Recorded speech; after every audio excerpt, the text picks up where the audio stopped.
Welcome into Snow The Goalie radio here on WBCB. We are live in Chickie's and Pete's in Malvern, Pennsylvania, a stone's throw from the Joy household, and we are excited to be here tonight. Anthony SanFilippo is here. Bundy is on assignment because, of course, the Philadelphia Flyers play tonight on the road. He's got to do pregame radio, and it is a bit of a hike.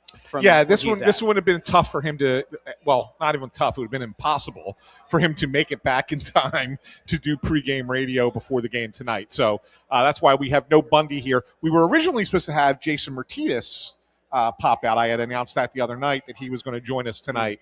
Unfortunately, Jason's a little under the weather, so he's going to reschedule with us and come join us from one of the shows in February. There we go. So we'll get Jason in a couple weeks. So it's just we send our well wishes to the wonderful man. I saw him up at a press row the other day, and I was like, "Yeah, he's looking a little bit under the weather." Yeah, he's not feeling great. A lot of people out there sick these days. Yeah, and you got a lot of people sick of the Flyers right now after a 4-0 loss. And Jason's got to be a little bit more careful. Obviously, with his health situation. Okay, yeah, right. So, I told him. I said, no, don't rush it. Don't try and come out of the house. Stay home, do what you got to do. We'll see you down the line. So it's an old school duo. Snow the Goalie. Old school Snow the Goalie. Old school. Should I yell out an "oh yes"? And maybe we'll do that. Yeah, there you go. But anyway, we're here in Chickie's and Pete's in Malvern. Come on out if you're in the general area. It's not a very far drive, especially if you're getting off the turnpike. Maybe you're at Paoli Hospital. Maybe you're at the Wegmans, just down the road, and you're looking for a place to go. Come talk some puck with us. We'll have a blast tonight. Now, and, it's been quite the eventful week, I would say, since we last met down in Northeast Philly for Snow the Goalie Radio. I mean, since then, we watched the Flyers get 5 points on a road trip. We watched them decimate the Colorado Avalanche by a score of 7-3. We then watched them come home and in a game that they could have theoretically taken third place in the Metropolitan Division, gone level on points with the New York Islanders. You know what the Philadelphia Flyers did. Coming off that 7-3 drubbing of the Colorado Avalanche, they puked all over themselves, and they got shut out 4-0. And this is where we're at. A consistently inconsistent team. Yeah, they're a bit schizophrenic, Russ, in my mind. He's ordering food. So I'll be talking to myself here, guys, or talking to you only because Russ isn't paying attention. The Flyers are a bit of a schizophrenic team right now. You have the highest of the highs, yes, which is, beating Colorado in Colorado, not just beating them 7-3. It was a biblical beatdown. In regulation. Yes. Right? Only the second team to win a game in Colorado in regulation all year. And so you come off that road trip, you're feeling pretty good. We stemmed the tide. We had that 6-game losing streak, but look, we righted the ship, and it was Sam Ersson of all people leading the charge, right? And you have that great road trip. Big you come Sam. home, an opportunity to get back into a playoff spot, and nobody shows up. I mean, total no-show game. Like it was. Unacceptable no-show game. Complete and utter no-show. Your highest paid guys, no-show. Bunch of your younger guys, no-show. Yeah, it was everybody. Sam Ersson, listen, if you really want to re-rack what happened on Monday night, the perfect microcosm of that game is how the first goal was scored. The Flyers go on the Pico power play. Puck gets dumped in down the other end of the ice. Two Flyers, not exactly coasting, but certainly not busting it, getting back. They don't end up with the puck. It ends up in the slot. Perfectly beautiful set-up shot. Sam Ersson has no chance on the play. Yeah. That, to me, was the moment where you go, oh, that kind of feels like that might be it. That might be all. Yeah, well, it definitely, it's funny because Rick Tocchet said afterwards, he said it kind of felt like that's when the guys stopped playing. Yeah, the first sign of adversity. Yeah, it was, that's rare for this team, right? Let's be honest.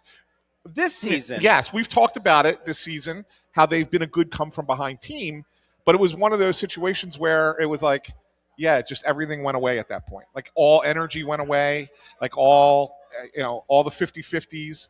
The Islanders were playing a slow it down game, a slog game, yep, and the Flyers fell right into the trap and played that game. And it just didn't work out for them. And it was a bad game. So it wasn't as if it was a lack of a crowd. There was a crowd in the building then. We actually said it was a bigger crowd than expected. Bigger than expected. Especially since Philadelphia still isn't dug out of the out of the snow. We'll talk about that later. Mayor Parker, where are you at? I had an experience in South Philly today. Tell the people about your experience now. Just really quick. Give I had context. I had a dentist appointment today down in South Philadelphia and drove down. Why is your dentist in Philly? It's because my wife is from South Philly. What does that have to do with you having a dentist? You live in the burbs. So get a dentist in the suburbs. No, the dentist that I used to go to when I had my kids going to the dentist and things like that we don't go to that dentist anymore. That dentist doesn't really exist anymore. So I was looking for a new dentist a few years back, and Maria's like, "Oh, let's go to my dentist." So I go to her dentist, who I like. I like her dentist a lot, but it's in South Philly. Mm-hmm. So I go down there, and it was like Armageddon in South Philly. There's not other than Broad Street, nothing's plowed. Nothing. Yeah, not great. You couldn't park.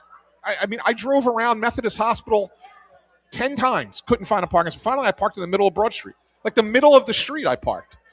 Like everybody else in South Philly does. Yep. But that's what I had to do because there was nowhere to park. It was crazy. Anyway. Thank you. I got the shrimp. We're good. Russ is happy. Usually the shrimp. Russ has his food now. He's happy. Let's see. Yeah, we're good. Yeah. I thought about doing a timed trial here. Maybe I'll eat these when you're doing the Chickies and Pete's read, and we'll see how many of them I can get through. See if you can house it during the read. That's 12 shrimp, though, and they're pretty big. Yeah, but I remember they don't skimp here at Chickies and Pete's. If you've never gotten the cold shrimp, remember, Bundy and I have started going on this together. We do the 12 cold shrimp. Then we deviate. I go with the crab fries. He gets the bowl of clam chowder. He gets a pizza. Usually I get a grilled chicken sandwich. So we are a little bit different, but there are things that unify us. There you go. Yeah. The shrimp. And you and I kind of pick on the fries for a little bit. That's our unifier. This is what's going to keep me from getting cranky today. That's good. Crab fries. That's good. No. So, anyway. So you went into the city, went to the dentist. Yeah. It was anarchy. It was complete chaos down there. Yeah. Complete and utter chaos in the city. So. I'll tell you what, it was chaos on Flyers Twitter and Flyers Facebook the last few days after that 4-0. When is it not? Yeah, I got to tell you. I know that I tend to be a little bit more online than everybody else. I get it. I understand it. It's part of the gig, right? Yeah. There's a Flyers Facebook group right now called Flyers Talk. Every single morning when I wake up, I have my head on the pillow. I open up my phone. I look at Twitter really quick. I see some, crazy people responding to tweets. And then I go to Facebook. And there's always somebody who's like, sell the team. Tell Comcast to sell the team. That's always one. And then the second one is usually like, say Carl Grundstrom. There'll be somebody who decides that Carl Grundstrom is the Antichrist and they need to get rid of him. And they go on this long diatribe and it's like, you need help. Like you random Facebook user need genuine help for your anger issues and also your misplaced anger. But I will tell you that the anger on that Facebook group and on Flyers Twitter this week, I think was actually quite warranted.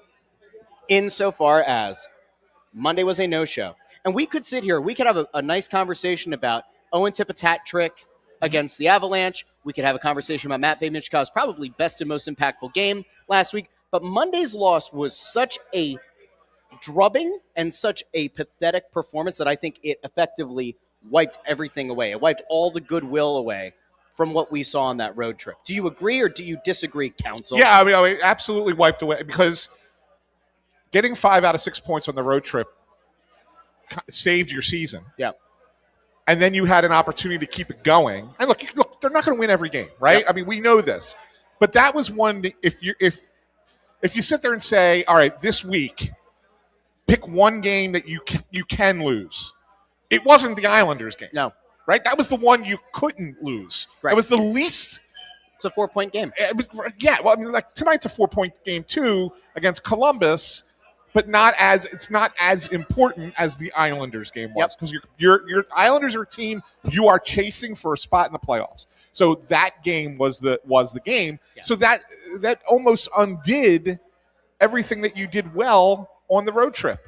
So to me, that was why it was such a bad game. Now, can you recover? Can you beat Columbus tonight and Boston tomorrow and everybody starts to feel a little bit better about it? Sure. Maybe. Absolutely. But why put yourself behind the 8 ball and put yourself in a position where you have to get every one of those wins and not give yourself some breathing room? That's the dilemma there. So. When the puck hits your eye like a big pizza pie, that's the Flyers. When they go on the road and turn into a toad, that's the Flyers. All right. Do you want to give them the phone number? Put it up on the screen so people can call in and complain. 7-3, couldn't be me. Let's go get shut out in Philly. Doesn't even listen. Do you want to give them the number and put it up on the screen? Yeah, we'll do it. So people can call into the show? Yeah, we'll do it. We'll do it live because I think there are people that are going to want to have a conversation. I'm sure there are people that want to talk about it. Let's give them the opportunity to do so. You can get in on the phones if you want. 215-949-3232. Again, that is 215-949-3232. You can join us on the phones as we are coming to you live from Chickie's Pete's in Malvern, Pennsylvania. A great Chickie's Pete's. I actually think this one, not because it's the one that's closest to me. Right. I think that the setup of this one is among my favorite. It might be my favorite one that we do shows from.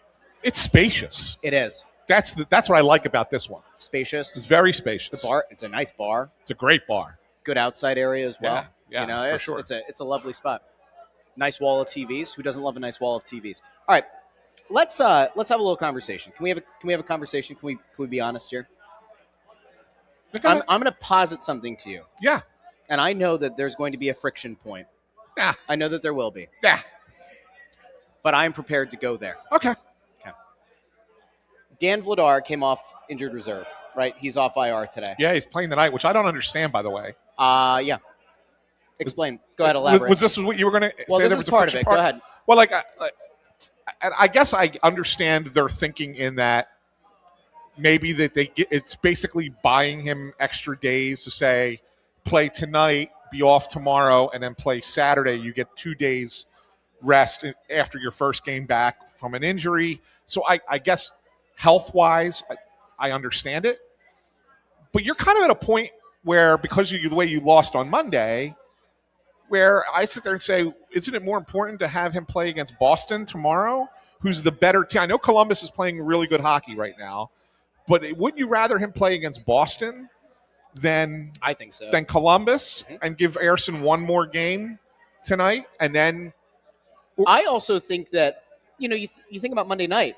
Tocchet said Vladar might have been healthy enough to back up. Yes. On Monday. He was healthy. He may have been healthy enough to back up on Monday. Yeah. But then 2 days later, not only is he not backing up, but he's starting the game. That makes me question a few things. I don't love that. And as he's coming off this injury, I'm not saying that it changes everything about like the game day preparation and such. No, I guess the thought process there was we didn't want him to play that game. We wanted to give him 2 more days. Why activate him and then have to throw him in if things get ugly? Yeah. Right? Like, I mean, that's what that meant. Like, so yeah. I don't put a lot of stock into the fact that he didn't dress on Monday and that he's starting tonight. I just think it's more about the matchups that's where my confusion is. I don't understand why they feel like this is a better option and to go with Ersson against Boston. Well, it wouldn't be the first time that I've questioned openly some decisions of the lineup of the coaching staff this year. I don't fully understand what they're doing, but okay. Maybe you're right. Like, maybe it has to do with a bigger gap in between games. I don't know. I worry. We have seen in the past this team rides a goalie, and then there's an injury, and then they maybe rush a guy back, or they're not as careful as they should be, and then there's a re-injury, a re-aggravation. I don't know. Do we know what the Vladar injury was? Was that ever disclosed? It's undisclosed, but it's a groin. I mean, everybody can tell. And so there you go. Yeah. Like, of all the things to hurt, not a great thing to hurt. We saw this with Ersson last year. He came back. How many times did he end up on IR? 3 times? Or he ended up on there twice? He ended up on IR twice. But he ended up missing extended time, 3 or 4 stints. He had 3 times, a third time where he didn't end up on IR, but he missed a few games because of the re-aggravation of it last year. Yeah. So, of all the injuries to come back from, this is a tough one. So maybe the extra days is the argument. I don't know. Here's where I think there's a friction point. You ready? Go ahead. So I did a little bit of soul searching since Monday. You did soul searching? I did. On Monday, post game, I had a little bit of a diatribe about how it's frustrating that it feels like we're having many of the same conversations right now that we have every year around this time, regardless of coach, front office, core players, all of it. And I started thinking to myself, I know that Dan Vladar has been a critical part of the season. In the first half of the year, Vladar was the MVP of this team, hands down, no questions asked. Yeah.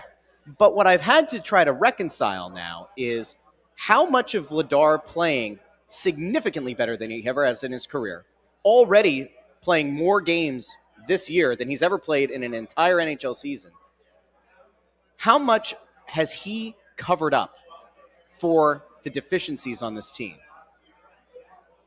Well, that's what a goalie's job is, right? But the thing that I'm trying to reconcile is if that is the case, I don't see how you pull the nose up on this and get back to the first half of the season kind of play. Because I don't think that Vladar's play in the first half of the season was going to be sustainable over the entire season. And now that he's coming off this injury, and you know how guys are. Sometimes when there's an injury, they try to favor things. They try not to get hurt again. That might be in the back of his mind. I now worry that it is almost a foregone conclusion. They will not be able to reach that same level of success that they had early in the season. Well, I mean, it's easy to say that. Like, you could say that, you could predict that. We won't know until we get to watch it. I mean, but we did say, if you recall, and I think it goes back to when Tyson Forster first got hurt, said, that's going to be an injury that's going to hurt them. Mm-hmm. And it, in a lot of ways, it has. Mm-hmm. It didn't right away because Vladar was covering it up. That's what we said. And we said at the time, Flyers can't afford any more injuries. Most importantly, they cannot afford Dan Vladar getting hurt. That was the thing. We said that it was I think that goes back to mid-November, even before Forster. But we really hit it home after Forster got hurt. Like, the one guy that they could ill afford to lose was Dan Vladar. Correct. And then they did. And it's not surprising that things went haywire. And, it's interesting. It was funny, and we're going to get to something else a little bit later on. That this is the reason I was looking this up earlier today. But I went back and watched a video that I shot. It was my first viral video. Your first one? My first viral video that I shot in the Flyers locker room. Okay. Of Ilya Bryzgalov after losing 9-8 to the Winnipeg Jets when he was just god awful. Yeah. And he took all the responsibility. I mean, he was the one who said that it was all my fault. I stunk. I have no confidence. I'm lost in the woods, right? That whole thing. And somebody, I think it was Tim Panaccio, asked him a question about the defense in front of him, because my recollection from that game was defense wasn't good either. Yeah. And Bryzgalov said, but my job as a goalie is to stop the puck. I couldn't even stop the simple ones. So if I can't stop the simple ones, what do you think that the players in front of me, maybe that doesn't give them confidence that I'm going to be good enough, and they try and do something that they shouldn't do. Correct. And it hurts their game. Yep. And I thought, well, that's the most insightful thing that maybe Ilya Bryzgalov ever said. Like, he was a goofball. That was more insightful than universal humanity speak. like in the moment, I really didn't think about it, I guess, or maybe I don't remember thinking about it. But looking back on it all these years later, I went back and said, wow, that's pretty insightful stuff from Briz. Sure. It's got to be the same thing with Ersson or Kolosov, right? And so maybe Vladar getting back in, and it's again, maybe, I could be wrong, maybe Vladar getting back in gets them to get back to playing the structured defensive game. Because keep in mind, what's the one thing that has abandoned them most? Structure. The defensive structure. Yeah, they don't have a structure. Their defensive structure. They're an amoeba right now. Was what killed them. It got so bad that, like, Cam York was going to be playing on the third pair, and they were going to move Risto up. Then Risto had the arm thing and had to miss a few games, and now he's back. So like, maybe with Vladar back in, you'll see better defensive structure. That's what they're hoping for. Yeah. And if not, if the defensive structure still sucks, and Vladar can't be, a 2.3 goals against or 2.4 goals against goalie, then it's going to go south real fast. And therein lies part of the problem, right? I mean, it is expecting a lot. It's expecting way more than a lot of what Vladar. Well, no, it would be expecting a lot if they continue to play poor defensively in front of him. Yes. Then it would be expecting a lot. But if they play the way they're supposed to play in front of him, the way that they did the first half of the season. Then it wouldn't be expecting a lot out of Vladar. Do we have a call? It really feels, maybe. I feel like it's at least somewhat worrisome that so much of the season is going to come down to whether or not a career backup goalie is going to be able to be like a top 10 netminder in this league. We are being told that Jordan is on the line. First call of the night. Jordan, I don't know if you can hear us. If you can, hello, welcome. Hi, can you guys hear me? Yeah, sure, we got you. Awesome. Just wanted to call in and first of all, love the show. Been listening for a while now. Thanks, bud. Love everything that you guys do. Where are you calling from? South Philly. There we go. There we go. So you know exactly what I'm talking about with the chaos with the snow down there. Oh, yeah, it's crazy. I had a beer league game last night, and my car wasn't going to be able to get out. Luckily, my sister was able to come pick me up, but even then, it took way too long to get back to Broad Street, and I live a block off of it. So I know exactly what you're talking about. Chaos. All right, go ahead. I'll let you ask your question, but glad somebody can confirm it for him. Yeah, so anyway, the point I kind of wanted to make, it was less of a question, and I know you kind of mentioned it, but I think, with everything kind of going on with this team and us as a fan base being so focused on what we're going to need to become a contending team, I think we've, kind of discounted or downplayed the impact that Tyson Forrester has been having on this team. Yep. Mm-hmm. I went through and looked at it. Of course, more recently, Vladar's injury has had a big impact as well. But, I initially kind of had this thought a few weeks ago, tried to put it out of my mind, thinking I was maybe going back to some Matt Niskanen retiring cope. But in any event, I looked at the stats. The Flyers this season through 51 games have 57 points for .559 win percentage. Forrester played 20 games this season. There was that week in November he missed games. During that week, we went 1-1-2 against some not top dogs in the league. Before he got injured, we had a .65 win percentage, had 26 points through 20 games. He got injured in that Penguins game. We're not going to count that, and I'll get to that in a second. But since then, we've been 12-11-7 for a .517 win percentage in 30 games. Like, when I think about this team, we've come from behind so many times. We need a guy who can kind of turn that energy around, and Forrester was one of those guys. We only have so many, and, when he's playing on a line with Cates and Brink, he's really the only guy that can do that himself. I think that, especially when you marry it with Vladar being out and not being able to come back, I think is having a huge impact, to say nothing of what he could do on the power play. And, in terms of coming from behind, look at the Penguins game he got hurt in. He got hurt less than a minute after scoring a goal. His goal made it 1-1. We lost that game 5-1. Yep.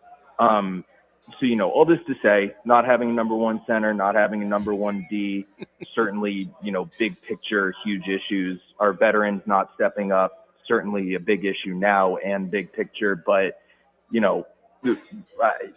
I think it's more so for that it's contending teams. And I just think, Forrester's injury or the impact that he has on this team has just kind of become an afterthought because of our bigger picture issues.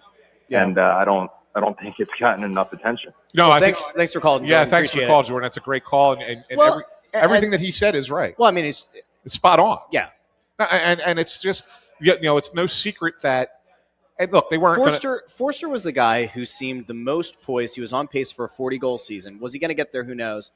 But that is a guy that is clearly one of your best goal-scoring threats on a team that doesn't have many goal-scoring threats. Yes. That was always going to have a cascading effect on the rest of the lineup. Yeah, for sure. I mean, look, and being able to kind of like stem that tide for a 15-game stretch is one thing, but having to do it for 50 games or however many for sure is very different. And I'll point out, like, this is where the biggest impact has been. Where's Noah Cates and Bobby Brink been since Tyson Forrester got hurt? They've had moments. Like Brink's had a couple moments. Yeah. Noah Cates has kind of fallen off the page. Like he's non-existent. That's how good Forster is. Mm-hmm. Like, and when I say he's arguably their best forward, like, I could make the argument, and if you asked me today who the best forward on the Flyers is when healthy, it's Tyson Forster, and I say that ahead of everybody else on this team. Everyone else. Kind of an indictment on some other things. Well, no, but it's not an indictment because I think he's that guy. I think he is that good of a player all around. I mean, it's not just about the scoring. The scoring's great, but he's always in the right position. He's good on the forecheck. He's good in his own zone. He's a very strong overall forward. He's a really, really good player, and he's still so young. Yeah. Right? So, like, I look at that and but say, he's now had some injury concerns. Which is where you really start to worry. That's the red flag. The red flag is the injuries. If right? you cannot be available, yes. It doesn't matter how much talent you have. It doesn't matter how well-rounded of a player you are. If you're right. not in the lineup, none of it matters.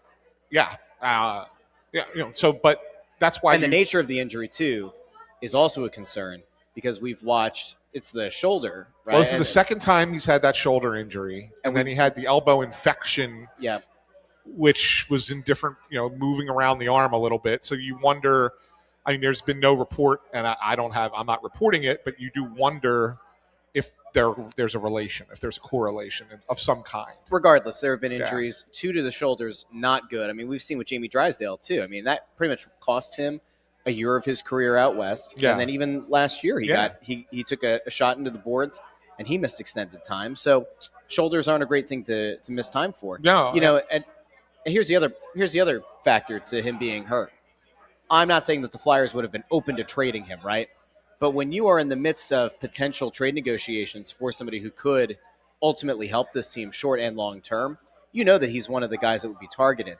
I do wonder if this injury maybe puts a little bit of doubt or devalues the player at least enough that he's no longer seen as like the centerpiece of the deal or the second most important piece because another front office is cognizant of the fact that he's had some injuries. Yeah, I think in the moment you're probably right.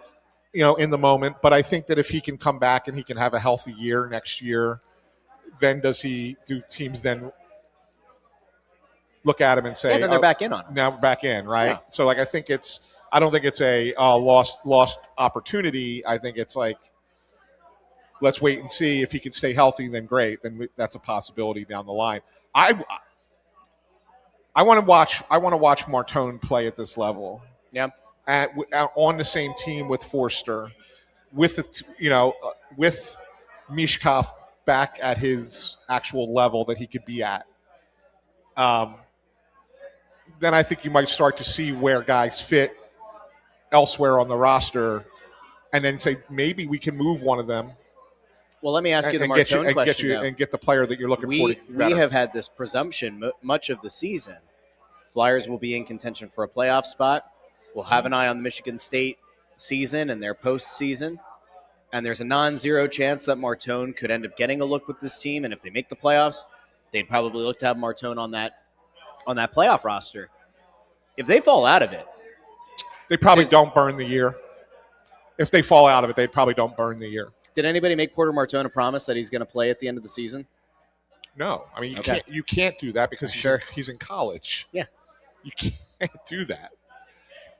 You can't say that because that would be tampering with a collegiate player, like his eligibility. I mean, everyone knows he's only playing 1 year at Michigan State, but you technically can't do it, right? You know what I'm saying? So no, there would be no promise. Well, not even a wink, wink, nudge, nudge. I mean, certainly has never happened before that a player might have been under the impression that they keep in mind. Let's might join the team late in the season. If Michigan State goes to the national and then championship, not join, and then if Michigan State goes to the national championship game, yeah.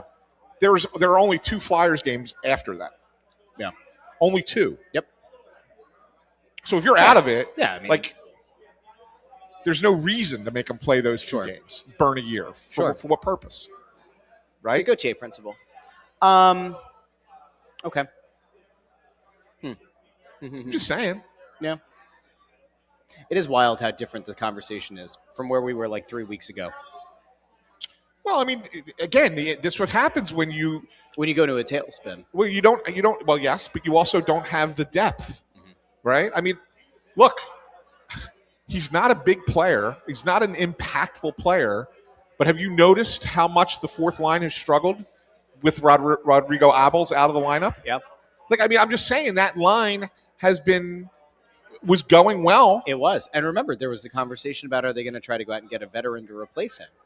Well, yes. And then it didn't happen. You need to stop messing with this table. There was somebody in the comments who was like, hold on a second. Are you guys messing with the table? Ant leans on the table. I lean on the table. It's unbalanced table. Lean what are on you me. do? I'm trying to keep my foot on the bottom of the table. Yeah. But yeah, and here's the thing, and this is what's going to be most interesting to me, Russ. 5 games left before the Olympic break, and then I think it's 4 before the trade deadline once they come back. So there's really only 9 games before the trade deadline. in my mind, if you're trying to make a playoff push this year, right? Which we're going to get to because somebody said it publicly. Yeah, and let's we'll get to that a little bit later. Let's be realistic about what you would look to add. Okay, everybody's going to say, "Well, 1C, 1." You're not getting that at the deadline. Sure, you're just not. Unless you're willing to give up everything. Like I saw somebody mentioned Robert Thomas. The ask for Robert Thomas right now is so ridiculous.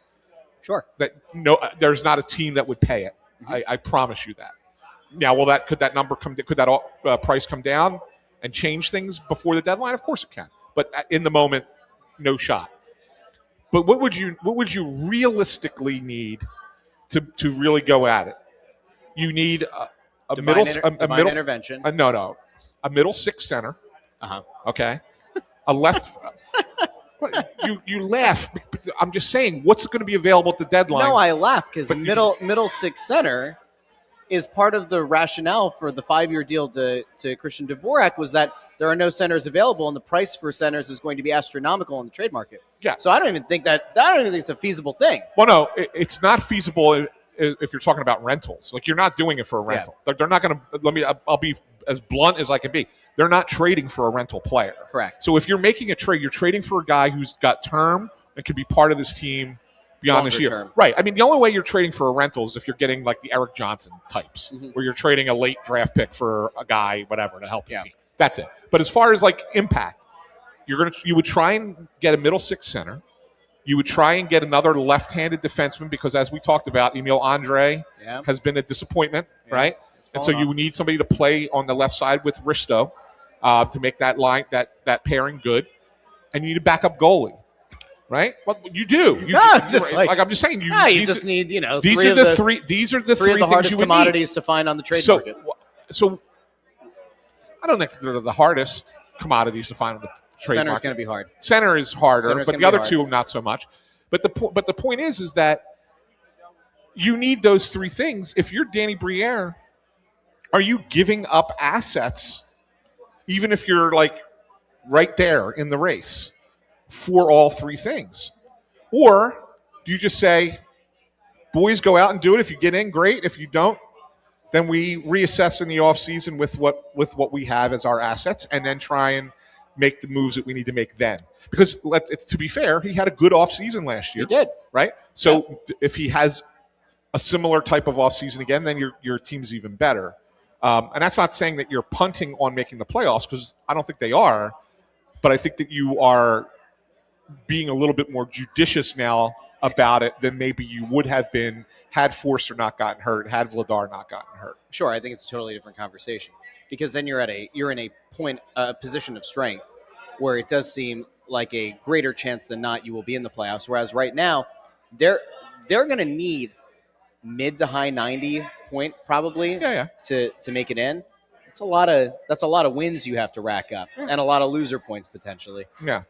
It can happen, but I mean, their schedule's not brutal. I do want to get into this a little bit more. I saw this, though. Lord Olbermann says the company men won't have a bottoming out conversation. I don't know if that means us, but if that is the case, Lord Olbermann does not know me well. We'll get to that in a second, but first, I think we should talk about where we are, and we have another segment that we have to get to, all back to back. And we got a lot of time. I'm gonna need some shrimp. Go ahead. Yeah, you're gonna try and do this. You're gonna try and do this during this read. Okay. All right. So I want to remind everyone that we are at. Wait, hold on. Oh, okay. I am not going to eat faster than I normally do. I could house these in about a minute and a half. You did it at Drexel Hill a few weeks ago. I looked over and you were done. So we'll see how fast this goes. But once again, we are at Chickies and Pete's out in beautiful Malvern, PA. We are at a different Chickies and Pete's every week here on Snow the Goalie Radio. And no matter the sports season, Chickies and Pete's has you covered. You can start your meal off with their mussels. They're great. Before you get into one of their burgers, I've had the barbecue burger here in the past. They have the ultimate tailgate. They have the Fightins burger. You can go out to any one of more than 17 locations, and be sure to check them out at the Xfinity Mobile Arena as well. They have 2 locations there, either in the East Food Hall or at the Southeast entrance in front of Section 103, which I think is right near where we are going to be for the carnival for the Flyers Carnival on Sunday, assuming we don't get bad weather. I will be down on the concourse, and we'll be doing our show there as well from 11 till 1:30-ish, a little after that. So be sure if you're going to the Carnival, stop by and say hello. And also go to Chickies and Pete's. So how you doing over there? You almost done? Oh, you want me to do more? I already did like my normal read. This is the second. There's 2 reads here. I did one. And I could do this. I'm supposed to do the second one at a later time. Okay, that's what I thought. That's where I thought you wanted me to go. You still haven't housed the shrimp. So it's time for our weekly Payroll Service Solutions Flyer of the Week. That's brought to you by Payroll Service Solutions. Call them today at 1-866-PAY-EASY. That's 1-866-PAY-EASY. Russ, I think this is a no-brainer. There have only been 2 games since our last radio show. One of them, they got shut out and nobody played well, so we got to completely just not include that one. And we got to look at the win in Colorado to find our player of the week. And it would be silly of us to not give it to Owen Tippett. Owen Tippett had a hat trick, his second career hat trick, a 4-point game in that game, easily his best game of the season. Had been playing pretty well for about a month now prior to the Islander game when nobody played well. Maybe he gets back on track tonight against the Blue Jackets. We shall see. But I would say pretty cut and dry. And Bundy texted the group. Yeah, he agreed with us, agreed with me at least, that Owen Tippett should be the player of the week. Nah, Matvei Michkov is the player of the week. That's not Tippett. You're giving it to Michkov. I'd give it to Michkov. Had his most impactful game of the season against Colorado. And as we all know, if this team is going to do anything of value, short-term, long-term, Michkov is the most important player for them to get on track. I think it's Michkov. That's great. That's like when Rob Parent gave Sidney Crosby a 3rd star in an 8-3 Flyers win. When he was -4. Michkov had 2 goals in that game, right? Yeah, well, one was an empty net. Okay. I mean, still 2 goals. Hey, whenever I bring up the Travis Konechny doesn't score a lot of goals, you count the empty net. No, but I'm saying it's hard for me to say that he had a better game than Owen Tippett. I'm not knocking his game. I thought he had a really good game. I thought it was one of his better games of the season. Yeah, Michkov. I'm not trying to take it away from him, but to sit there and say that it was a better game than Owen Tippett, I don't know. All right, there's 12 shrimp gone. Yeah, I did it. You did good. No. You did. That was pretty fast. No. But since Bundy texted us and agreed with me, you're the minority report today. That's fine. And Owen Tippett, you are the Payroll Service Solutions Flyer of the Week. So congratulations to Owen Tippett. Once again, brought to you by Payroll Service Solutions. Call them today at 1-866-PAY-EASY for the smart choice in payroll services. Payroll Service Solutions caters to the small and medium-sized business to handle all of your payroll needs. Call them once again at 1-866-PAY-EASY. You know what we should do? What's we that? should print out a certificate, and then we should send intern down to the locker room after the next home game. Yeah. And have him present it. We'll take a picture. You want? We're going to print out a Payroll Service Solutions certificate. Yeah. Like you used to give the signed by those of us who awarded it to that player. Yeah, there you go. And we'll send intern Andrew down there, who's over here on the 1s and 2s again, along with Gus, doing a great job as always. It's an ever-growing team. Yeah. To help support this show. It is. It is an ever-growing team. We'll send him down to the locker room. I think it'd be fun. The only thing is that if we ever give it to Bobby Brink, he's got to shake both hands. Why both hands? Because Bobby Brink shook his hand. It shook his hand, but he's got to lefty shake. He's got to do both. That feels like he's got to do both. That feels like raising the bar a little bit. That's a little bit too much. Yeah, it's a little bit too much. So let's talk about a letter, Russ, that went out today from the Flyers. Hey, remind me. Yeah. Before this gets nasty, which it might. This offseason. Yeah. Did the Flyers set an expectation of the playoffs? A letter? Did they, no, I said this offseason. Did the Flyers explicitly set an expectation of the playoffs? Did Danny Briere, did Keith Jones, did Dan Hilferty, did any of them come out and say, our goal this year is to make the playoffs? Not really. No, they did not. Not really. I mean, they did, but they didn't. They maybe implied that they were ready to kind of take the next step. Yeah. But the playoffs were not explicitly touted. And it was, and I would argue that while Briere had a Eventually they did. Briere had a strong offseason. Yeah. But I would also argue that the moves that he made were fill some needs on a short-term basis, and they're not indicative of pushing chips in to be ready to go. No, but what he did say at the beginning, before the season began, is we're not going to be sellers this year. Did he? Yeah. Okay. Yeah, I mean, that doesn't necessarily mean that you're going to guarantee that you're pushing for the playoffs, but it also means that we're done that portion of trading off players. Like, we feel like we have the guys here that we want to grow the team with. Okay, that's what I think it was. So here's an unfortunate, unforced error that happened, and it happened today. I think this is where we may disagree on you may agree with me on what I view as the unforced error. Sure. I think you might take the unforced error a little bit further, but that's okay. All right. Well, go ahead. So there was a letter sent out to season ticket holders. Yeah. And so we're going to read it here for the fine folks who listen after the fact in the podcast feed, or those who might not be able to see it on their respective screen. It's a bit of a long one. We'll try to get through it as quickly as possible. Go ahead. This was sent by Dan Hilferty. As we head into the final crucial months of the season, we want to thank you for being part of the momentum that drives this team forward. While we remain committed to building for long-term success, we are thrilled to be in a position where our sights are firmly set on playoff contention. That journey is never a straight line, but we're already seeing the rewards of the time and effort invested in this rebuild. We're now blending rising stars with leadership and an exciting group of new Flyers who have made an immediate impact, putting us in a position where every game matters as we go down the stretch. We're proud of the culture being built and the fight this team has shown under the leadership of Keith Jones, Danny Briere, and Coach Rick Tocchet. This team has fully embraced our vision and demonstrated what it means to play like a Philadelphia Flyer. From every shift on the ice to every moment off it, we're focused on building a sustainable culture of excellence. These moments matter, and they mean even more when we can share them with you. It is the passion and energy of season ticket holders like you that inspires our players and coaches to work harder, put team before self, and make our city proud. Your support and the home ice energy you bring add fuel to our fire. Xfinity Mobile Arena has never been louder. Well, technically it's the first year it's been Xfinity Mobile Arena, but I digress. And that's it, because the rest of it's just about re-upping for season tickets. Yeah. So they explicitly said in this letter, in the second paragraph there, we're thrilled to be in a position where our sights are firmly set on playoff contention. Yeah. Okay. I mean, I will say that where I think that the misfire here is not them saying that should be every team's goal every year. It really should. It should be every team's goal every year. And you're not going to tell players and coaches otherwise, and you're not going to say publicly otherwise. Uh-huh. So that I don't have a problem with that wording. What I have a problem with is the timing of this letter.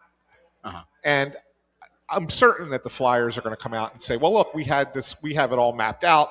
It is the time of year for renewals that begins, between late January and late February. This is the time that they do it every year. So this is not a surprise that this is when it's coming.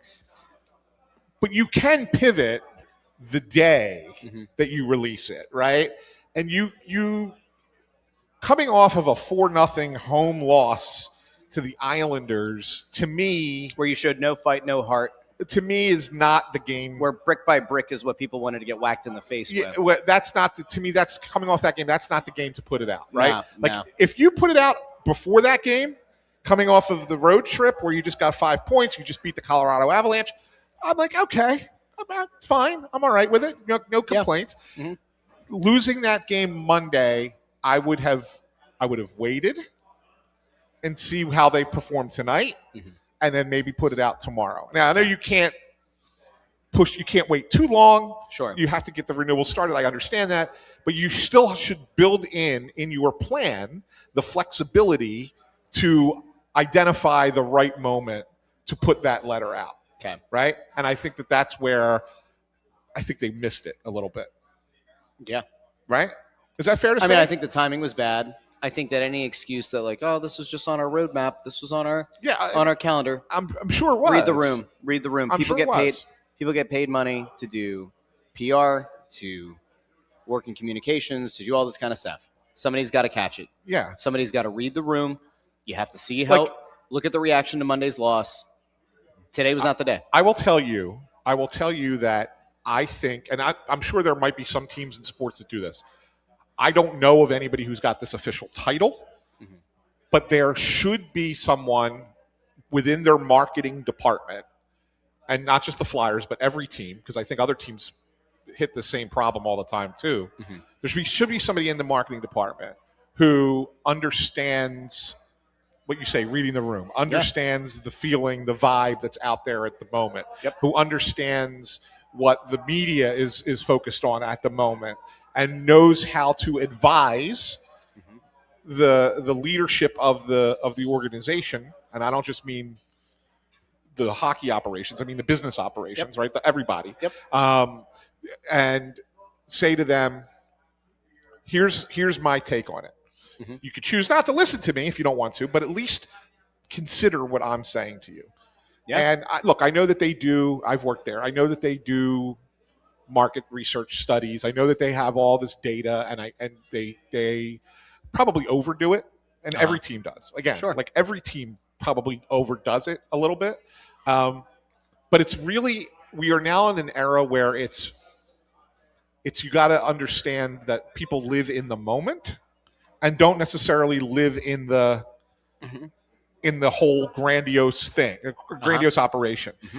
Back in the day, you were bought into the team more long term.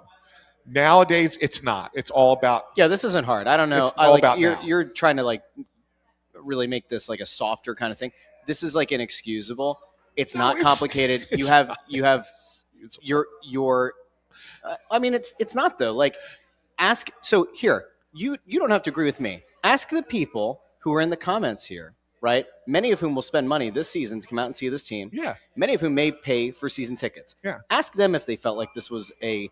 Well, I just said it was a bad. I just said it was a bad. There has to be a human being who goes, "Yo, we just got mollywopped. This ain't the time to put this statement out." Right. I get that. There has to be something. And I'm in agreement with you, but I don't think it's inexcusable. I just think it's like, you know what I'm saying? Like they have a job to do. Unfathomable that no one would catch it. They have to sell their season There was actually a good point here by Jordan who said, I think we have a call, by the way. Jordan said, how do you not rush that email after the Ducks game? That's a good question. Just given the importance of that game, and seriously, like if you're circling now, maybe it was too early, right, for renewals or whatever. Yeah, it was a little early. But you know what? Like there is a thing that goes out to the fans at that point. I don't know. Yeah, and I say this because you think about it. The Ducks game when it was January 6th. You are 12 days after Christmas. Yep. That's not the time to ask for money. Yeah. It just isn't. And it makes a lot of sense what Jordan's saying. Like, sure, of course, that should be you should seize that opportunity if you could. It's just that the timing of it when it was. Sure. If that Ducks game was 2 weeks later, then yes, 100% you do it after the Ducks game. All right, we have to go out to the line. I'm being told Randy is on the line. Randy, how are you doing? Hi guys, I'm doing pretty well. I hope I'm not yelling at you. No, you're fine. Where are you calling in from? I'm calling in from Toronto, Ontario, Canada. Toronto, see? Love it. I like Toronto. Yeah, up in TO. And definitely not a Maple Leafs fan here. Good. Are you in TO proper, or are you out in like Mississauga or one of the? Like, I'm in the East End, so I'm in Scarborough. Scarborough. Okay, cool. Very cool. I have no idea, Russ, but I like Toronto when I was up there last year. Cool and pretend like you know where it is. Yeah, I do. So Randy, I used to travel up there all the time, so I'm very familiar with Toronto. Oh, there you go. All the surrounding areas. There you go. Yeah, I'm in the East End, so yeah. I'll tell you what. For a bit of context. Go ahead. A bit of context. I'm originally from Western Canada. Okay. So I've been a Flyers fan for 50 years now. Wow. And I'm starting to get afraid that I'm going to be on the wrong side of the grass before we win another cup. So this is a big concern for me. So on that note, I hope you'll indulge me. Sure. I want to go back to the Robert Thomas thing for a moment. Yeah. Like, I understand what Ant is saying, that the price is, sky high right now, because it always is with a player like that. Mm-hmm. The first initial ask is always going to be like absurd, right? That's a price that nobody's going to ask or is going to pay. So I get that, but it'll come down eventually if they're serious about actually moving him.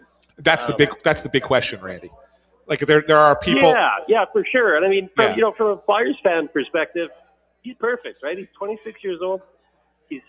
I think he's only 6 feet tall, but he's heavy. He's about 210 pounds, so he's got decent size, and he can put up points, right? And this is the kind of player that we do need. Yeah. As everybody's aware of. So I guess my question is, if you will indulge me, is, I watch the show regularly. I appreciate the work you guys do, so thanks for that. You put in a lot of hours, and it's good stuff, so thank you. But what I've heard in the past is that, there's basically two untouchables. It's Martone and it's Michkov. Mm-hmm. And then we might say maybe Forrester. Yep. But typically what people say is it's those two guys, the two young guys. Yep. Younger guys. So let's say Robert Thomas actually is available and they are willing to move him. If the Blues wanted a package centered around either Michkov or Martone and then whatever else,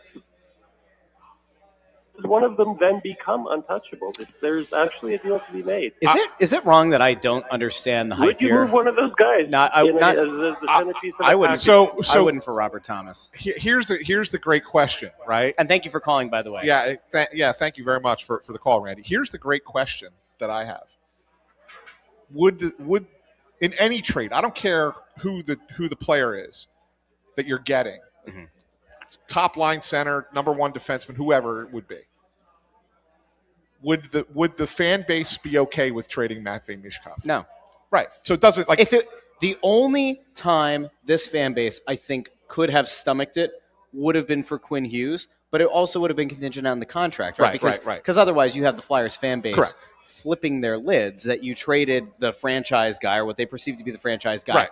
And there's the possibility that 18 months or whatever he walks. I do not see, no offense to Robert Thomas. Nice player. Yeah, I like Robert Thomas. Back-to-back 80-ish seasons. I think 86 points 2 years ago, 81 a season ago. He's on pace for around 65, 66 points this year. No, I don't even think – for me, that's not even a conversation, right? But that's what St. Louis wants plus. I don't give a damn what St. Louis I'm just saying wants. right now St. Louis is asking for one of those guys plus. Yeah, well, guess what? You can ask for anything. I'm just saying that's why the Flyers. I could ask for Anna de Armas's number. I'm not getting it. That's what the Flyers. I also wouldn't involved. ask for it because I love my wife. But yeah, it ain't happening. I don't know what we're doing here. I think Robert Thomas is a good player. If you could make a deal for a Robert Thomas, and in doing so, maybe it costs you part of what that Quinn Hughes package would have, right? Maybe it costs you one of the two centers in the minors, a Lachenko, a Nesbitt. It costs you a roster player. Maybe it's a Tippett or it's a Forster. Maybe it also costs you a defenseman at the NHL level, a Cam York. Would I make that trade and maybe a pick? And a first-round pick. I would do that because then you're certainly not putting 1C expectations on Robert Thomas, right? Which I think is fair. I don't know if he's really a bona fide stud number 1C that you build around. But at worst, if he's a really strong 2C or a 1.5C, well, then it's an improvement. But if you're St. Louis, why would you accept the slab of misfit toys that we just kind of agreed we'd be willing to trade? Yeah. And there will be a team that'll overpay, probably. If they're serious about moving him, there will be a team out there that'll overpay, almost without a doubt. But not for what they're asking for. No. And I'm not convinced that St. Louis wants to trade him. Yeah. I think that they're just kind of gauging. I think his He's name a got out there. 26-year-old center that could put up 80 plus points. I think his name got out there just to kind of get a feeler, right? What is his value right now? That's I think what you're looking at there. But I look, if that price came down to something more palatable that didn't include Martone or Michkov, then I'm with you. Tippett, York, I'm on board. Lachenko, and a first. Sure. Have at it. Because you've hurt yourself on the blue line a little bit by getting rid of York. Yeah. You're trading a player that I don't think fits in Tippett for a center. You're getting rid of a prospect that I don't believe in Lachenko. You're getting rid of a pick. there's a little bit of pain in there. I don't think there's nearly enough pain if you're the Flyers. There's a little bit of pain. You're right about that. There's some a little pain, bit of pain, but not enough. But not, yeah. Let me ask you a question. Let me flip this to you. One of the guys, and listen, when Saravalli was on the show weeks ago, the name that he brought up is the same one that I brought up to you when it was, I thought, an inflection point. I really did. Do you extend Travis Konechny? Do you trade Travis Konechny? Right? And I said, if you're serious about a rebuild, you trade Travis Konechny, you get the assets in, and you say, we are really kind of starting over, but like that is a high-value asset. Is there a trade to be made where a team looks at Konechny, they view him as a somewhat distressed asset. He's having an okay season. It's not a bad season. He's on pace for 80-ish points. I don't think it's a distressed asset at all. Do you look at it and say, if a team comes in and maybe doesn't blow your socks off but gets you close to it, do the Flyers have that conversation? Like if the bottom starts to fall out here before the trade deadline and they get an offer that is significantly better than what they might have in the past. Not at the deadline. You don't think so? Not at the deadline. Okay. I just don't see players like that moving at the deadline. It just doesn't really happen. Could now, if that was in the off season, I could, if a team's knocking my socks off, sure. Okay. But not the trade deadline. I just don't think it happens at the deadline. Okay. So. I just think it's an interesting name. Yeah.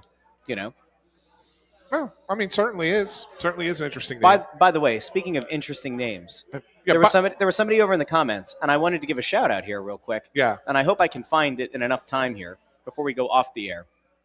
But there was somebody who was here in Chickies and Pete's who was new to the show, and they gave us a shout and said that we have now become their favorite Flyers podcast. Well, that's good. That was like, I think, here we go. Patrick Gallagher over on YouTube says, just left Chickies. Who knew my weekly happy hour would have me find my new favorite pod? Awesome. See? Good stuff. Thanks, Patrick. Even get a shout. Hey, tonight, Russ, is the 5,000th Philadelphia Flyers game in history. Mm-hmm. And I know we only have 3 minutes here before the show wraps up. Can't you dictate terms? Can't you get us another 5 minutes? Like, what's going on over here? I can do whatever I want. Oh, it won't go over the radio, but we can keep going on the stream if we really wanted to. Right? We'll just go cuckoo for Cocoa Puffs. But I wanted to. I did put a few things together that I wanted to say. It's a little bit late, so we may not get to them all. Well, no, then we'll plan on going to overtime. When 7 o'clock hits, Gus and Andrew will let us know that we're going to sign off from the radio. We'll stay here for overtime for a few minutes. For like 5 minutes. Over on the stream. So it gives an added benefit. A value add to those who join us over on YouTube, Facebook, and X. Yeah. So anyway, I just wanted to kind of look at, 5,000 games. It's a lot of games. Mm-hmm. And I just kind of wanted to, look at a couple categories and kind of throw them your way. And see if we come up with anything. What would you say is the of the 5,000? What would you say is the best game? And I know you can easily say winning the Stanley Cup, winning the second Stanley Cup. Yeah, they're the easy. My ones, parents right? didn't even know each other then. I was 4 months old for the first one. Wow. I got to be honest. Like I think back to some of the playoff games. I do. I think of the playoff magic for JR, that call. Yeah, against Toronto. That was a great one. It was a great game. Great series. Great game. I think that's definitely there. I think the super long game. The 5 overtime. 5 overtime game, I think, is up there. Yep. I would make a case that because of the theatrics, you know what? No. I'll tell you what. I think that the series against Boston in its entirety in 2010. Well, sure. I can't give you. Well, you would have to go Game 7. I mean, Game 7 itself down 3-0, and to come back and win 4-3. Yeah, I think that's very clearly up there as well. Yeah. I'll give you mine, and then we'll do the overtime. Okay. The one that I put up there, Game 6 of the 1987 Finals against Edmonton. Okay. Where they win 3-2, down 2-0 in the third period, score.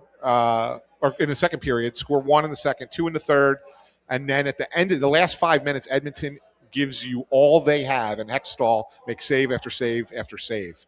Like it was incredible. If you're a young fan, if you've not watched it, look it up on YouTube. Watch Game 6, 1987. It is one of the best hockey games you'll find. And just to add on to that, the Game 7 they lose in Edmonton. There's a 1-hour documentary on that. Okay. On really Amazon quick, Prime. All of you who are listening on the radio on WBCB, thank you for joining us. We'll be back next week at Chickies and Pete's in Marlton, New Jersey. Marlton, New Jersey. Marlton, New Jersey next week. So big thank you to everybody who's listening on WBCB. The rest of you, We're about to go into overtime here on Snow The Goalie. Okay, go ahead. Yes, but there is a Game 7 documentary on Amazon Prime. Yeah. We can hear the radio now in our ear, in our headset. So the Game 7 on Amazon Prime, it's all about a bunch of Game 7s in all sports, but their second episode in that series is about Flyers Edmonton 1987. Okay. So that one I think is huge series, but that Game 6 was something. Okay. Worst game. What do you think the worst game was?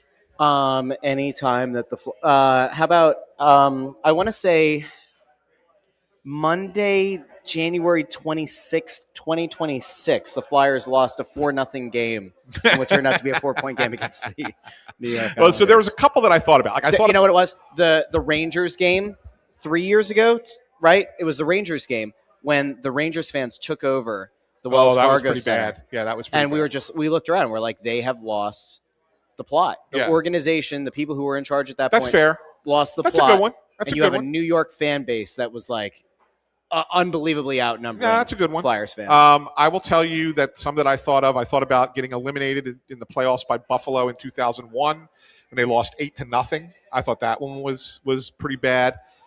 2003, my favorite headline of the Daily News in its history was when they got eliminated again by Buffalo. It always seems to be Buffalo. Yeah. They lost the game 5-1 in 2003 on Cinco de Mayo, and the headline the next day is just a net with the puck going in it. It's an empty net with the puck going in it, and the headline is Stinko de Flyo. Yep. And that was when Roman Czechmanek lost his mind, started yelling at his teammates. And the subhead on that headline was Roman, but spelled ROAMIN, and company put up no resistance. You know what I think? Obviously the most gutting loss, I have two. Yeah. I have the loss to Tampa in 04. In 04. Yeah. At my 8th grade prom. And the DJ, yeah. His name was DJ Ray. He was kind of weird, kind of creepy. He came on over the speaker and said the Flyers had lost to the Lightning. Very sad. The girl that I wanted to dance with asked me to dance, and I kind of chickened out. Not a great night for me. The real worst one was the Stanley Cup loss, the Patrick Kane goal. Yeah, I was laying on a bed in Berlin, and I didn't have a way. We're not going to say that I tried to illegally stream the game in Germany, but I may or may not have found a website to try to watch it, and it would keep crapping out. And at that point, it was like 3 a.m. over there, and I fell asleep very briefly. And when I woke up, I opened my eyes, and I saw the Blackhawks celebrating on the ice, and I wanted to die. Yeah. I wanted to cry. But you know what I came up with is the worst loss? Because I think it was more than just the Flyers playing bad. I think it was the worst look for the Philadelphia fans as well. And look, the Flyers fans have been great over the years. There's the times they gave the standing ovations for Mario Lemieux for his last game.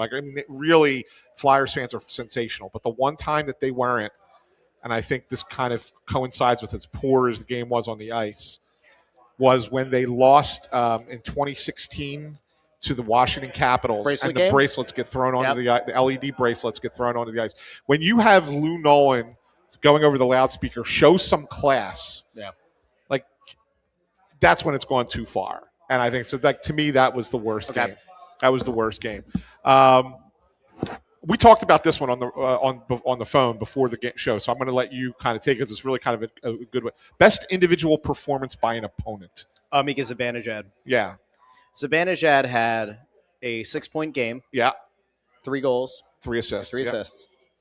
And what made it worse is that it wasn't a one-off against the Flyers. Yes, that's the thing. So, like, I know everybody say, and it's hard to argue Mario Lemieux, 8-point game in the playoffs in 1989, 5 goals, 3 assists. Like, you can't argue that. That's an incredible individual effort. Yeah.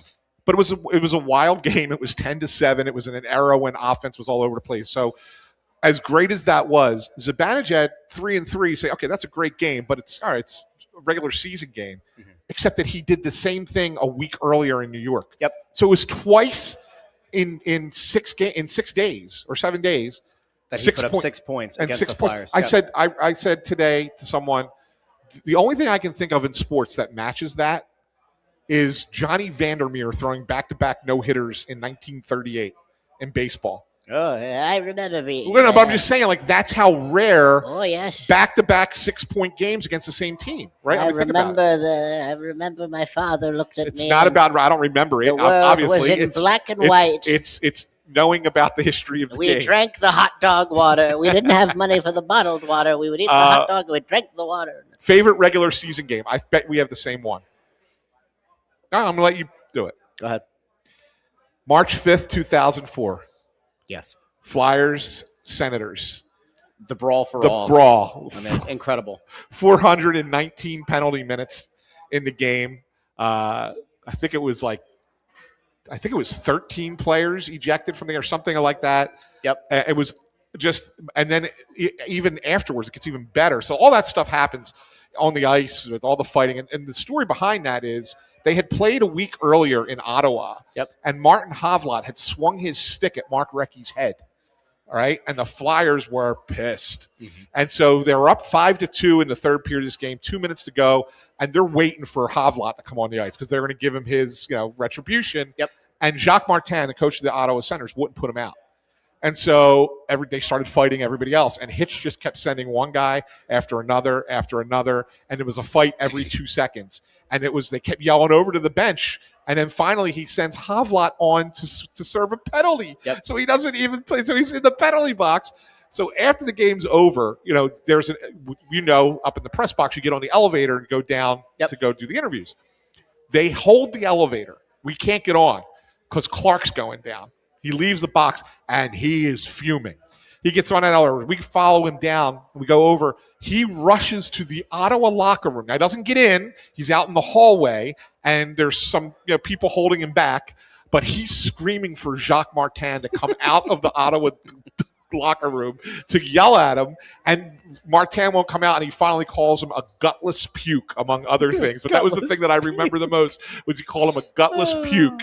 And it was absolutely sensational. There was a fight between a Canadian cameraman and Ed Moran from the Philadelphia Daily News that was in the locker room. It was a feisty night. We need one of those. By far my favorite regular season one of game those to again. ever cover. Yeah. By far. Best individual performance by a Flyer. Do you have one you can think of? No. So, I mean, there's... I seem to remember, you know how, sometimes you have a player that you watch, and even if it's a guy who doesn't have that long of a career, you just kind of, you have this, ideal version of what that player was.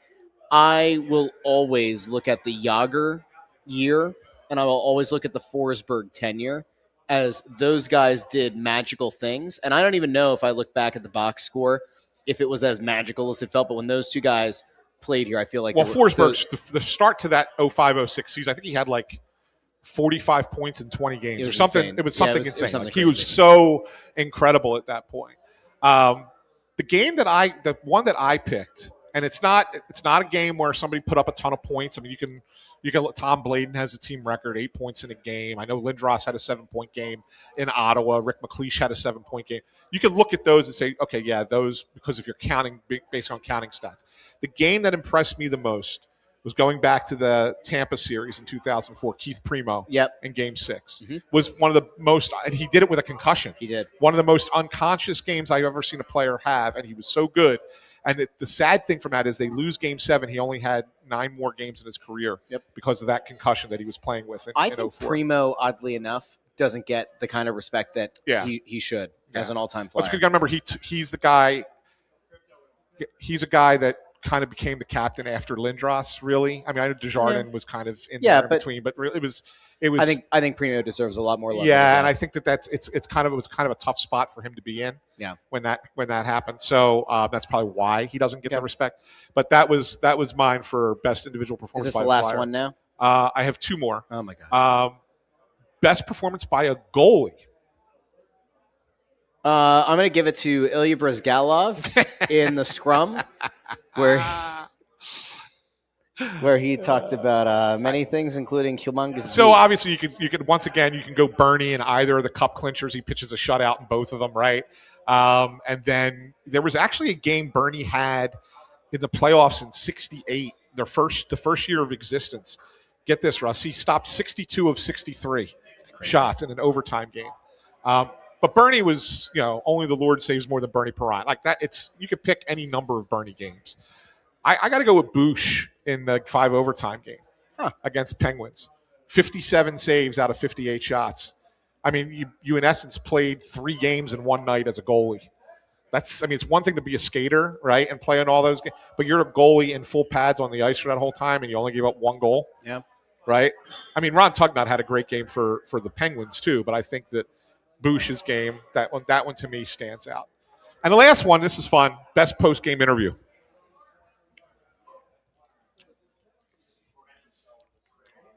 What do you think? I want you to go first, and then I'll give you.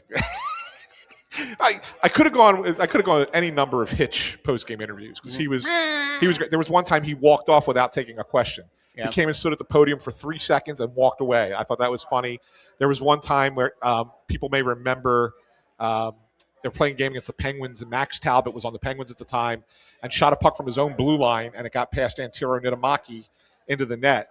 And the question in the first question in the press conference to Hitch was, so what did you see on that goal by Talbot? And Hitch looked at us and went, a hell of a lot more than Nitty. So that was the one for you? That was not it. No, the one for me is anything Brizgalov. I mean, you name it. Anything. There was the time with the Lost in the Woods without a compass. Yep. There was the time where he said, guys, can't you just leave me alone and let me play the hockey? That was a great one. There was a time when Randy Miller wrote a story that not Randy Miller, Frank Sarvalli had wrote a story that he was told that Brizgalov fell asleep in a team meeting, and Brizgalov said, you better check your sources. This is unprofessional journalism. Mm-hmm. Like all that stuff. You name it, Briz. This one wasn't a post game, but the Winter Classic, when he announced to me that he wasn't going to be in, he was not going to play. Yeah. The bad news is I am not in goal. The good news is that I'm not in goal. No, the good news. I got good news and better news. That's right. Good news is I'm not playing. The better news is we have a chance to win. And then he went off on a tangent about the thermos and New Year's Eve parties in Russia and bears in woods, and it was just what a guy. It was out of control. It was an unbelievable press. All right, ask me for mine. What's yours? I'm not answering your questions. Nah, it's not that. As I expected. It's not that. Not him. You know what my favorite one is? And this is because you and I, once upon a time, wrote for Crossing Broad. Yeah. And I always like when people hold the media accountable. And nothing was funnier than when we were in the midst of the COVID season. I think you were dying or something, right? Yeah. And this was a point of contention at the time. You were kind of dying in the hospital. It was very sad. I was very emotional. And then you were the one who announced it publicly, by the way. With your blessing, I think. Yeah, I believe so, yes. But it was with your family's blessing or something. Yeah. Anyway, you lived, which was good. I go down to cover the game, and I'm writing a game recap, and I realize it's super late, and there were only 15 of us or whatever that were allowed in the building, right, press-wise, and then there were a few workers in the building, mm-hmm. and so I'm there doing the game, and I'm like, all right, I'm gonna drive home. I'll finish the game recap there. And while I'm packing up, I'm listening to the Zoom call, and it's the game where Mike Sealski asks a question. Yep.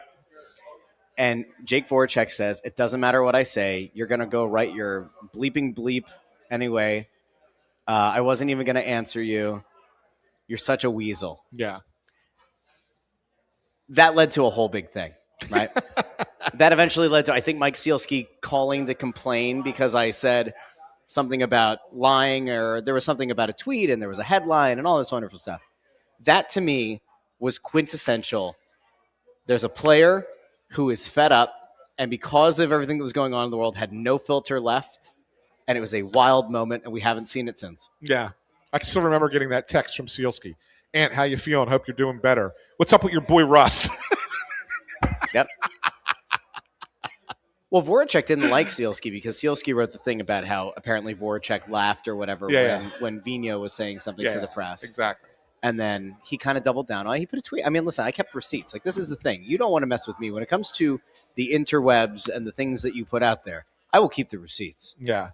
Yeah. Anyway. As Landros points out, do you remember Konechny's reaction when that was happened? He was like. Yeah. Yeah. It was a pretty wild ride. And then the reason that it was so funny, too, is on the drive home, I was getting chewed out because Kyle, who was running the site still at the time, was like, how didn't you do a post about this? I was like, oh, well, I was down there doing the thing. I was doing the game recap. It was a whole big thing. Yeah. Yeah, I know. Yeah. And now here we are. Here we are. Anyway, that's what I got. So game 5,000 tonight. Sure it'll be a fun one. I know we don't talk about the game. Russ doesn't like to talk about the game. We're at the end of the show, so it's okay. Oh, okay. We can do it now? We can do it now. Okay. What do you got for tonight? Blue Jackets have won, was it 7 of 8? Something like that. 6 out of 7 or whatever? Yeah. I think that we're in a good spot to see the Fly guys lean a lot on Vladar, and I'm not sure that he's going to be able to get the job done, but because I trust in Darth Vladar, I am going to go Flyers 3-2. I actually think they're going to lose pretty badly. I think 5-1 is more likely, but I'm going to say 3-2 Flyers. Yeah, and Bundy went 5-4, I think it was. Am I correct on that? Yes, 5-4 Flyers. I'm going with the Flyers as well because of Vladar, and they need to show something off of that embarrassment the other night. If they lose tonight, it changes. To me, it changes a lot on the outlook for this team. So I'm going Flyers 4-3 tonight in Columbus. And what was interns? Did he text you? 4-2 Flyers. Oh, we all went Flyers. Last time we did that, they got shut out by the Islanders. That's not good. You know, it is fitting. Do you see what the name of the episode was today? In need of direction. Yeah. And I think you're right. If they lose tonight, and especially if they lose in like decisive fashion, yeah, I think it fundamentally changes everything about going into the break, into the deadline. Yes. You will have not buried yourself in a real deep hole, but you're pretty damn close. Yeah, it's a very important. Is it hyperbolic to say that tonight is a must win if they want to make the playoffs? I mean, if you get a loser point, probably not must win, right? But you have to have a showing tonight, for sure, for sure. Yeah, but that's it, Russ. That's all I got. So that was a good overtime. We went 15 minutes over. That's good. Yep. Make sure you pay the guys over here. Yeah, Gus and intern Andrew have to get some extra coinage tonight. See, I fight for you guys. How about that? Yeah, ain't my money. All right. Well, a big thank you to everybody who joined us at Chickies and Pete's in Malvern. A big thank you to everybody who joined us over on YouTube and Facebook and X. Those of you who listen after the fact in the podcast feed on Apple Podcasts, Spotify, Pandora, Amazon Music, wherever you get your podcasts. I think it's time to roll out. You and Bundy are back on Saturday from Xfinity Mobile Arena. Assuming there's no snow. I didn't see snow in the forecast now. I looked today and I saw none. Yeah, it went from 3 inches on Sunday to nothing. So we'll see. We'll see. But in theory, Saturday, a game. And then Sunday, we will be down at Xfinity Mobile Arena for, I think, an 11 o'clock start is when we're going to start the show. And intern Andrew is going to be in the dunk tank. In the dunk tank. And you know what the best part about this is? What? They're putting out a promotional thing to show all the people that are going to be in the dunk tank. They asked me for his headshot. So he's going to be on some kind of promotional thing as going to be in the dunk tank for the carnival. How about that? Isn't that great? I think it's pretty great. You know what I bought? They didn't put you or me when we did it. You know what I bought? What's that? I bought a couple of those like little wireless mics. So I think I'm going to do a roaming Russ on the show. I like it. On Sunday. Good, you walk, and me and Bundy will hold down the fort. I'll get my steps. I will walk around the building. Maybe I'll interview some fans. Maybe I'll go find a couple of players that are doing some things and try to like snag them for 30 seconds. I keep being told that the players are very booked. They're very busy.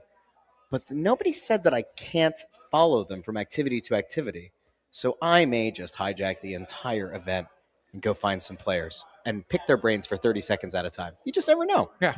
We always say you never know who to expect on the Press Row Show. You never know who to expect on Snow the Goalie. So join us on Sunday for the hilarity as well. It'll be fun. It'll be a good time. All right. That's it. A wonderful, wonderful night. A big thank you to everybody who tuned in. And we will talk to each and every one of you later this week here on Snow the Goalie. Have a great night, everybody.